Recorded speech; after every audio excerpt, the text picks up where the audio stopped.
in Westchester, and we're interviewing John Slaughterback.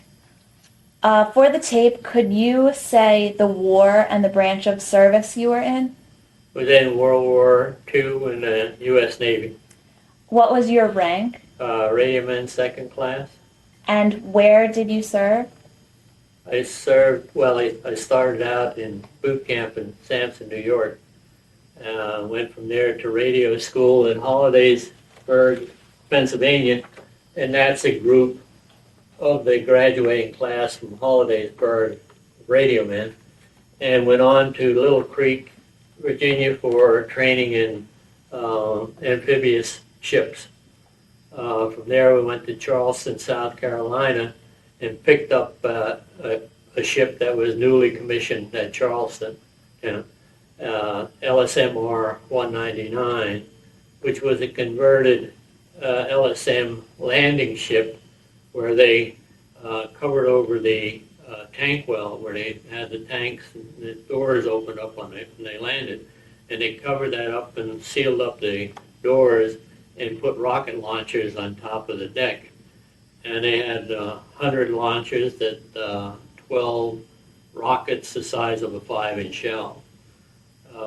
We went on through the Panama Canal after we commissioned into San Francisco and then Pearl Harbor and on to Okinawa, where we went to the Philippines and then to Okinawa for the invasion of Okinawa. There were 13 of these LSMRs that were built that were used in the invasion of Okinawa. And at the time, they kind of considered them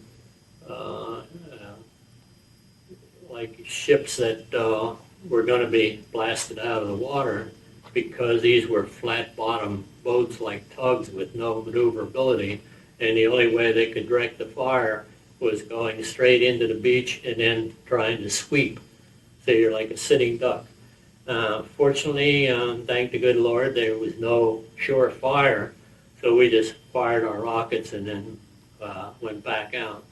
The biggest problem and the most danger we had after that was doing picket duty between Okinawa and Japan.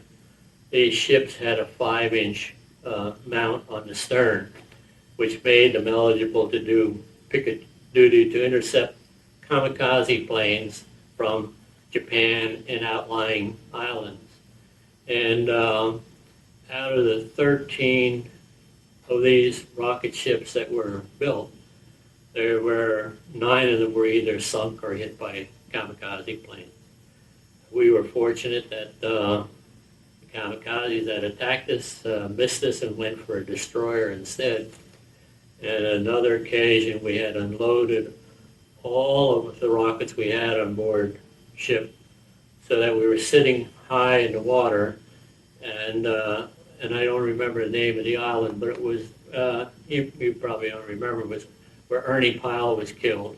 He was a war correspondent for World War II.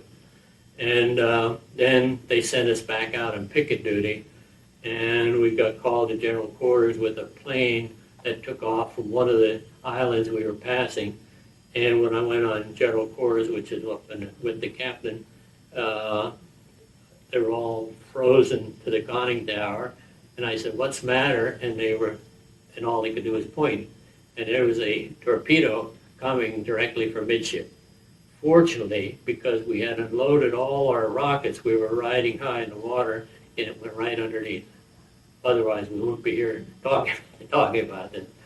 After they dropped President Truman had the courage to drop the bomb on Hiroshima and Nagasaki, and the war ended.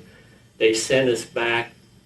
We were back in Pearl Harbor, being converted over to an ammunition ship to carry rockets for the new rocket ships that were being built that had direction on the rockets themselves, where they didn't have to depend on the ship.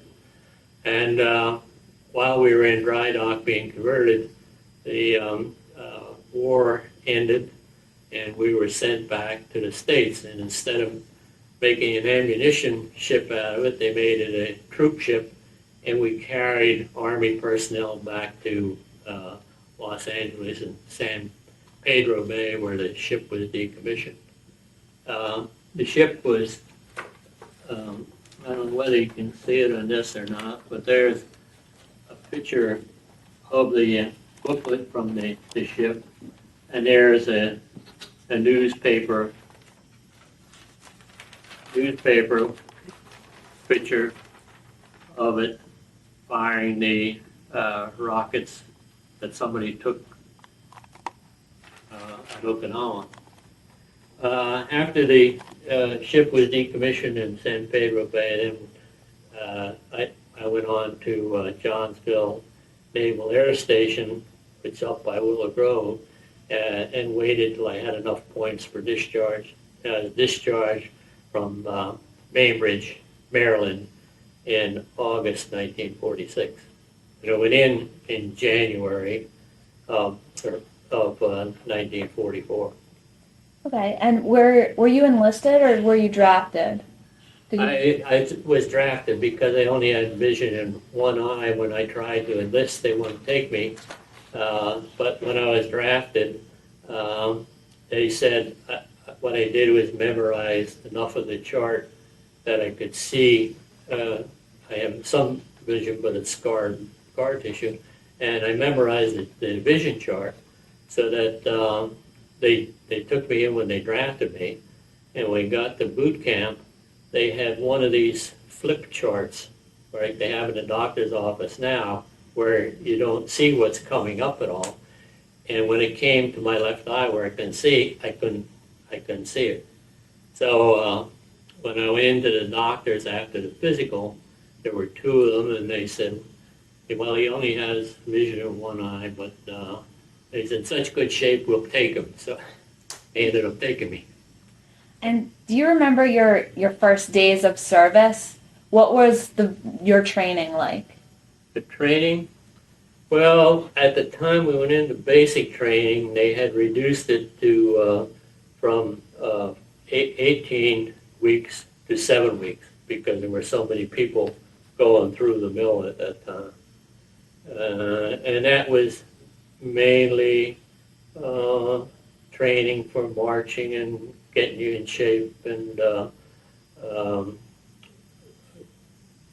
getting all the necessary shots that you had to have and that sort of thing. It was always a comedy for when you were in line getting for the shots because the ones coming out would say, oh, that was a bad one, that one had a propeller on it. So, but that was mainly discipline and physical. Then in radio school was all learning the Morse code and being able to take 25 or 30 words a minute and also send at 10 or 15 words a minute. Then at Little Rock was just getting, we were on an LSM doing training and getting used to the ship and how it worked and that sort of thing. And then they also selected people for where they would be during general quarters. And mine, the captain kind of liked the sound of my voice, so he said, well, you'll be up in the conning tower with me. So anytime general quarters sounded, I went up in the conning tower with him where he could see everything that was going on. And the rest was just, I remember when Roosevelt died in April, we were unloading rockets from an ammunition ship at the time. And it was just, there was no mechanical means. It was just one person standing here and another person standing there and passing these 5-inch shells one to the other to load them. And they loaded 7,000. But I remember that because it was around the same time that Roosevelt died, which we never heard of. A lot of news of what was going on, but we remember that. Are there any interactions with your instructors that stand out in your memory? No, the only, I remember one of the rockets misfired and landed on the deck, so it apparently wasn't fused properly. And I remember the gunnery captain having the courage to go down with a pair of asbestos gloves and picking that up and throwing it over the side of the ship. But other than that, I never had an outstanding uh, officer that I really looked up to. When we went into Pearl Harbor on our way to Okinawa, uh, somebody told us we were in their way, and the captain moved over, and we ran aground going into Pearl Harbor, which wasn't a good start, but he made that all right. What were the other, what else happened when you first arrived in Pearl Harbor? Well, that was just the first liberty for a couple weeks, so it was just going ashore and really not a lot available that time because of the war and the damage and stuff from Pearl Harbor. So it was, if we found a movie or something like that, we would go to that or play football or baseball or something on the dock. And I was just waiting for orders for our trip to Okinawa. And then what was it like when you arrived there? Well, Okinawa was then getting lined up for the day of the invasion, and how we would be going for the invasion. And that just took our turn going in and firing rockets and loading up and going back and firing rockets. Mm-hmm. But by then the Japanese knew what was coming, and they were digging tunnels so that they didn't have to be on the beach. They were waiting to intercept the Army and the Marines from tunnels. Then they had to go in and burn them out to get them out of there. And if it hadn't been for President Truman having the courage to drop the bomb, we would be fighting them yet in Japan, because there are people that don't give up. They just absolutely don't give up. Mm-hmm. And I remember one other occasion we were down at the south end of Okinawa, where the Japanese were supposed to be located. And we were trying to get lined up for fire missiles in where they thought the caves were. And because it was a battleship in a way, the battleship New York was sitting there firing these big 15-inch shells off. And there wasn't enough room for our captain to maneuver because he could only do it lined up. And he sent a message to the captain of the battleship New York, which is about 4 or 5 times as long as our little LSM-R, that he'd have to move out of the way so we could get in. But he never moved, so we didn't win directly. We had to win on an angle. But there were events like that happened. What about keeping in touch with your friends and family at home? Was that hard? Mail call was always a special event because the mail was delivered when a care package came. It was like seventh heaven to get something because all our mail had to be shipped to Pearl Harbor, put on a transport, and then delivered to our ship, which none of it was very easy. Mm-hmm. So while on the ships, how did you entertain yourself? My duty was to stand radio watches. There were 3 radio men on board, and we stood 8 hours on and 16 hours off, except when we were going through the Panama Canal. We were both doing radio and voice, so we were standing 4 hours on and 4 hours off while going through the Panama Canal. And do you recall the day that your service ended? What were your feelings on that day? Wonderful. Next to being in heaven, I guess that's about what the way it affected me. I had enough of the Navy and the rules, and was ready to get back to civilian life. And what about your transition coming home afterwards? Was it hard for you to fit back into civilian life? Or? No. Took the uniform off, put the civvies on, and we were back at business.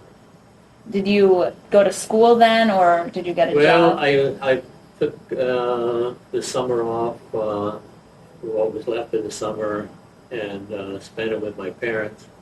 And then moved to Philadelphia and started going to school and working at the same time, and to learn drafting. Then eventually, when I got a job in drafting, I went to Drexel Evening College for 10 years before I got my degree in engineering. Did you make any close friends while you were in the service? Oh yeah. It's one of the other radio men and myself were very close friends while we were in the service and then out of the service. Mainly at Christmas time, we would correspond with Christmas cards, and that went on up until I think he passed away last year or the year before. And did you ever join a veterans organization? I had joined the Veterans of Foreign War when I first got out, but then so I didn't join any other. How do you think your experience as a member of service affected the rest of your life? Well, greatly, because my plans before the war were to go off to college. So by the time I got out of the service, my father was close to retirement age, and he had no money to send me to college. So I missed my college education, and then ended up, as I mentioned before, going to Drexel Evening College for 10 years at night to get a degree in engineering. So I missed the whole college education because going to school at night, I could never experience it. It's a way to get an education, but it's probably at the bottom of the ladder because I got married, and then we had children, and I was working 6 days a week and going to school 3 nights a week. So that it was total occupation of my time. Did you ever travel and go back and see any of the places you were during the war? Yeah, we've been back to Pearl Harbor, and it's completely wonderful. That's, as they say, that's paradise, and that's the way it affects you on the return trip. It wasn't that way when we were there because of the restrictions and limitations. Mm-hmm. But it's just a wonderful, wonderful place, full of wonderful people. Mm-hmm. And we had an experience of going to Italy, which we weren't in during the service, but the company sent us over there for a couple of years. And my brother-in-law, who had been in the invasion of Italy, said he would never go back there with nothing but mud and dirt. And my sister finally talked him into coming over while we were there so we could show him the country. And he had the best time. He just couldn't believe the beauty of that country. It's a beautiful, beautiful country. Well, it's so different from wartime when he saw nothing but blood and killing and that kind of stuff. Mm-hmm. But he was just amazed. He loved, when she finally got him there, he loved to visit, but he didn't ever want to go back. Mm-hmm. But I think that would be true of any place because there was so much destruction no matter where you went, except here in the States, which didn't get the real effects of the war. Mm-hmm. Is there anything else, any other stories you can remember that you'd like to share with us today? No, I think that's all that comes to mind for now. I appreciate whoever came up with this idea of being able to present our cases for the record. Because I fear that younger generations don't really realize what it was like and what it was to go through that war and what it meant to us here in America for the freedom that we have. So, but that's basically, in a nutshell, where we were for 2.5 years. Thank you very much. Oh, thank you. Thanks for the interview.